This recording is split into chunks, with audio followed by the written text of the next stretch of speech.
বাঁধ ভেঙে হু হু করে জল ঢাকার স্রোত ভাসিয়ে নিয়েছে গোটা গ্রামকে। আর তারপর সেই জল নেমে যাওয়ার বাঁধের ওপরেই আশ্রয় নিয়েছেন সেই সমস্ত সব হারানো মানুষজন। এই মুহূর্তে আমরা দাঁড়িয়ে রয়েছি জলঢাকা নদীর যে বাঁধ রয়েছে, যে বাঁধের একাংশ ভেঙে ডুবে গিয়েছে সম্পূর্ণ তারারবাড়ি গ্রাম। সেই বাঁধের ওপরই এইভাবেই ত্রিপল খাটিয়ে যে সমস্ত পরিবার সব হারিয়েছেন তারা আশ্রয় নিয়েছেন। বাঁধ মেরামতের কাজ চলছে, কিন্তু সে কাজ কতদিনে শেষ হবে কেউ জানেন না। এবং যে বিপুল পরিমাণ ক্ষয়ক্ষতি হয়েছে প্রত্যেকের, সেই ক্ষতির পূরণ কে করবে এই প্রশ্নটাই কিন্তু ঘোরাফেরা করছে।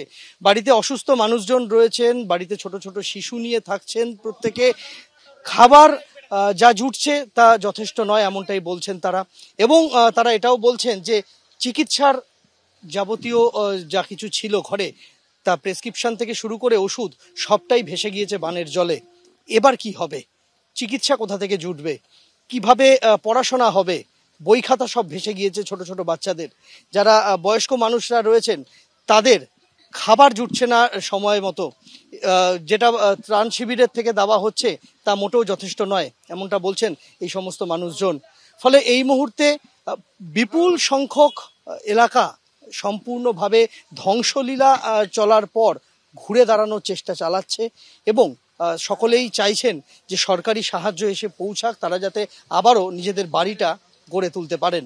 জলের মধ্যে অনেকটা জলের মধ্যে আসলাম, আসা তো বানে তো থাকতে পারতেছি না, থাকতে বারে বারে ঘুরি কোথায় উঁচা মাটি আছে সেখানে থাকবো, ওখানে তো থাকতে পারতেছি না। সরকার থেকে কি সাহায্য? ওই যে খেতে দিচ্ছে, খালি শুধু খালি খেতে দিচ্ছে, তিরপল একটা করে দিচ্ছে।